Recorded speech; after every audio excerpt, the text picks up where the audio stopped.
নমস্কার। আরও একটি নতুন ভিডিওয় আপনাদের স্বাগত জানাই। আমি শ্রী বিশ্বজিৎ। আজ আমার আলোচনার বিষয় প্রেম, অনাবিল আনন্দ না শুধুই বিরহ, মঙ্গলের প্রভাব, অর্থাৎ প্রেমের ক্ষেত্রে মঙ্গল কী প্রভাব বিস্তার করে। এই ভিডিওটিতে এই বিষয়টি কমপ্লিট অ্যানালাইসিস করার চেষ্টা করব। আপনারা প্রত্যেকেই জানেন মানুষের জীবনে প্রেমের প্রভাব একরকম হয় না। কেউ ঘন ঘন ভালোবাসার মানুষ বদলায়, কেউ একজনকে দীর্ঘকালীন ভালোবাসে, আবার কেউ কাছের মানুষকে দীর্ঘদিন ভালোবাসে কিন্তু বলতে পারে না। কারো আবার বিবাহের পর কোনো রিলেশনশিপে জড়িয়ে পড়ে। কোনো কোনো মানুষের জীবনে হঠাৎ করে ব্রেকআপ চলে আসে, তখন তার জীবনে দুঃসহ যন্ত্রণা এটা চলতে থাকে। অনেক মানুষ প্রেম করে কিন্তু সবার ক্ষেত্রেই বিবাহ পর্যন্ত যায় না বা তাদের মালাবদল হয় না। তাহলে এই যে প্রেমের মধ্যে ভিন্নতা রয়েছে, এই ভিন্নতার কারণ গ্রহগত অবস্থান বা গ্রহের প্রভাব। তাই এই ভিডিওটি যারা দেখতে শুরু করেছেন মনোযোগ সহকারে কমপ্লিটলি দেখবেন এবং বর্তমানে যে সিরিজ চলছে প্রেমের ক্ষেত্রে গ্রহের প্রভাব, এই সম্পূর্ণ সিরিজটি আপনারা দেখার চেষ্টা করবেন। সেক্ষেত্রে কিন্তু আপনাদের জীবনে কি ঘটতে পারে তার আভাস এটা আপনারা পাবেন। অ্যাকচুয়ালি জ্যোতিষশাস্ত্র মানে আপনার সব সমস্যার সমাধান করে দেবে এইরূপ বিষয় নয়। জ্যোতিষশাস্ত্রের উদ্দেশ্য রয়েছে আপনাকে আগে থেকে জানিয়ে দেওয়া আপনার পরবর্তী জীবনে কি ঘটতে পারে। তাই ভিডিওটি দেখে আপনার মোটিভেট হওয়া বা ডিমোটিভেট হওয়ার কোনো কারণ নেই। কথা বলবো প্রেমের ক্ষেত্রে মঙ্গলের প্রভাব নিয়ে। ভালোভাবে ভিডিওটি দেখবেন। কোনো প্রশ্ন যদি আপনার থাকে কমেন্ট বক্সে লিখে জানিয়ে দেবেন। আর হ্যাঁ, ভিডিওটি দেখার পর যদি ভালো লাগে অবশ্যই লাইক করার সাথে সাথে চ্যানেলটি সাবস্ক্রাইব করে রাখবেন, কারণ আমি নিয়মিত এই ধরনের বাস্তবমুখী ভিডিও আপলোড করেই থাকি। চলে আসছি মূল আলোচনায়। সবচেয়ে প্রথমেই যে বিষয়টি জানতে হবে প্রেমের ক্ষেত্রে মঙ্গলের প্রভাব রয়েছে কি না, তারপর আমরা এই বিষয়গুলিকে এক এক করে জানব। অর্থাৎ ব্রেকআপ হবে কি না, বিবাহ পর্যন্ত যাবে কি না, কোন বয়সে প্রেম বা রিলেশনশিপ আসবে, এই সমস্ত বিষয়গুলি। তাহলে প্রথমেই দেখতে হবে পঞ্চম ভাবের সাথে মঙ্গলের কোনো রকম কানেকশন তৈরি হয়েছে কি না। তাহলে পঞ্চম ভাব কোনটি? আপনার লগ্নের ডান দিকের 5 নম্বর রাশিটি হবে আপনার পঞ্চম ভাব।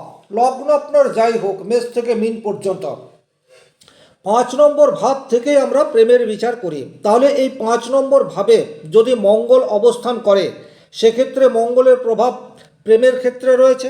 অথবা যদি 5 নম্বর ঘরে মঙ্গলের দৃষ্টি থাকে, আপনারা প্রত্যেকেই জানেন মঙ্গলের 4টি দৃষ্টি রয়েছে। যেখানে অবস্থান করে সেখান থেকে 4 নম্বর ঘরে, 7 নম্বর ঘরে এবং 8 নম্বর ঘরে মঙ্গলের দৃষ্টি রয়েছে। এটা আপনারা প্রত্যেকেই জানেন। তাহলে আপনারা নিজেদের জন্মকুণ্ডলী অনুযায়ী দেখে নিন 5 নম্বর ঘরে মঙ্গলের প্রভাব রয়েছে কি না। এবারে কথা হচ্ছে যদি 5 নম্বর ঘরে মঙ্গলের প্রভাব থাকে, অর্থাৎ মঙ্গল 5 নম্বর ঘরে অবস্থান করছে অথবা মঙ্গলের দৃষ্টি রয়েছে, এছাড়াও 5 নম্বর ঘরে যে গ্রহ রয়েছে সে মঙ্গলের নক্ষত্রে রয়েছে, সেক্ষেত্রেও প্রেমের ক্ষেত্রে মঙ্গলের প্রভাব রয়েছে, এটা আপনারা ধরে নেবেন। এটা অ্যাস্ট্রোলজিক্যাল টার্মস গেল, আপনারা অনেকে হয়তো নাও বুঝতে পারেন। কিন্তু এখন আমি যে বিষয়গুলি বা যে ঘটনাগুলি বলছি এই ঘটনাগুলি আপনার সাথে ঘটতে থাকবে। মঙ্গল যদি শুভভাবে এবং বলবান হয়ে আপনার 5 নম্বর ভাবকে প্রভাবিত করে সেক্ষেত্রে প্রেমজ জীবন আপনার অনেকটাই সুন্দরভাবে কাটতে পারে।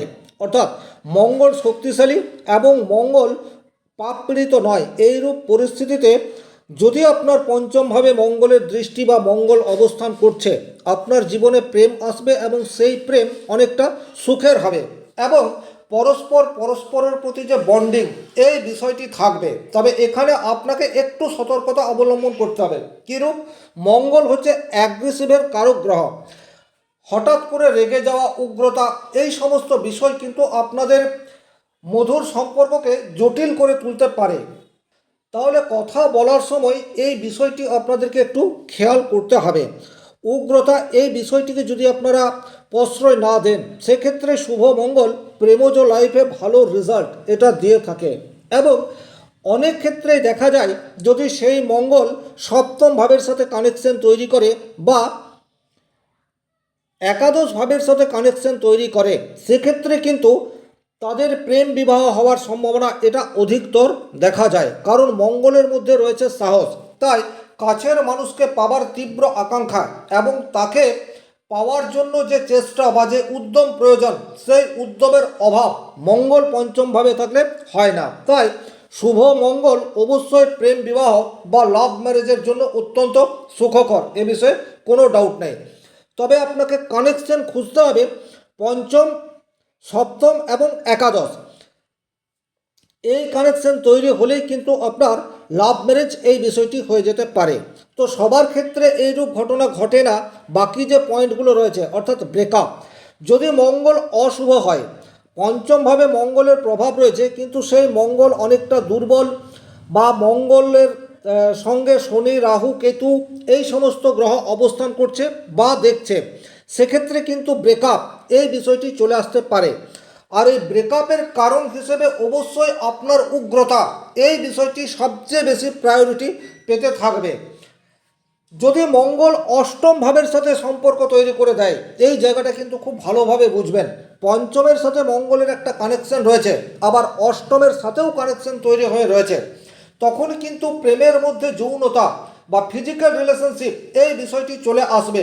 এই জায়গাটিও কিন্তু আপনাদেরকে একটু খেয়াল করে দেখে নিতে হবে। একই রকমভাবে মঙ্গলের কানেকশন যদি দ্বাদশ ভাবের সাথে তৈরি হয়ে যায়, সেক্ষেত্রেও কিন্তু এক্সট্রা ম্যারিটাল অ্যাফেয়ার্স অর্থাৎ বিবাহের পরবর্তী অবৈধ যে প্রেম, সেই প্রেম কিন্তু আপনার জীবনে চলে আসতে পারে। তাহলে কি কি কন্ডিশন রয়েছে? মঙ্গল যদি অষ্টম ভাবের সাথে কানেকশন তৈরি করে, সেক্ষেত্রে ফিজিক্যাল রিলেশনশিপের প্রতি আগ্রহ এই বিষয়টি আপনার থাকবেই। আর মঙ্গল যদি দ্বাদশ ভাবের সাথে সম্পর্ক তৈরি করে দেয়, সেক্ষেত্রে কিন্তু অবৈধ সম্পর্ক বলতে বিবাহ পরবর্তী রিলেশনশিপ এই বিষয়টি চলে আসতে পারে। এখন অনেক মানুষের জীবনেই এই ঘটনা ঘটছে।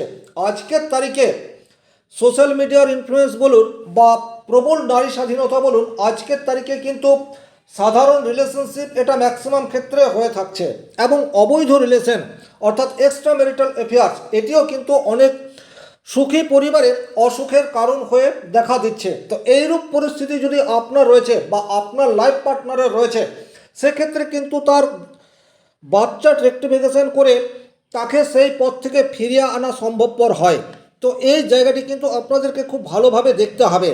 আপনার নিজের জন্মকুণ্ডলিতে যদি মঙ্গল দ্বাদশ ভাব অথবা অষ্টম ভাবের সাথে সম্পর্ক তৈরি করে, সেক্ষেত্রে কিন্তু এটি প্রেমের জন্য অনুকূল নয়। আপনার জীবনে প্রেম সেটা তো আসবেই, কিন্তু সেটি বিবাহ পর্যন্ত যাবে না, বা অসম কোনো রিলেশনশিপের মধ্যে আপনি জড়িয়ে পড়তে পারেন। উৎপীড়ন বলতে যেটা বোঝায়, অত্যাচার বলতে যেটা বোঝায়, বা হিট বলতে যেটা বোঝায়, এই ধরনের ঘটনা কিন্তু মঙ্গল অষ্টম বা দ্বাদশের সাথে সম্পর্ক তৈরি করলে ম্যাক্সিমাম ক্ষেত্রে দেখতে পাওয়া যায়। আপনার বিবাহিত জীবনে প্রবল অশান্তি, সমস্যা এই বিষয়টিও কিন্তু চলে আসতে পারে। যদি এইরূপ পরিস্থিতি মঙ্গলের জন্য আপনার জীবনে আসছে, সেক্ষেত্রে কিন্তু অভিজ্ঞ কোনো অ্যাস্ট্রোলজারের সাহায্যে আপনি আপনার বর্তমান পরিস্থিতি থেকে বেরিয়ে আসার রাস্তা খুঁজে পেতে পারেন। আশা করি এই ভিডিওটি আপনার ভালো লাগবে। যদি ভালো লাগে সেক্ষেত্রে লাইক করবেন, কোথাও কোনো প্রশ্ন বা সংশয় থাকলে কমেন্ট বক্সে লিখে জানাবেন, আর চ্যানেলে নতুন হয়ে থাকলে সাবস্ক্রাইব করে পাশে থাকা অল নোটিফিকেশন বেল আইকনটি প্রেস করে দিন। আজকের মতো বিদায় নিচ্ছি। ভালো থাকুন, সুস্থ থাকুন, ধন্যবাদ।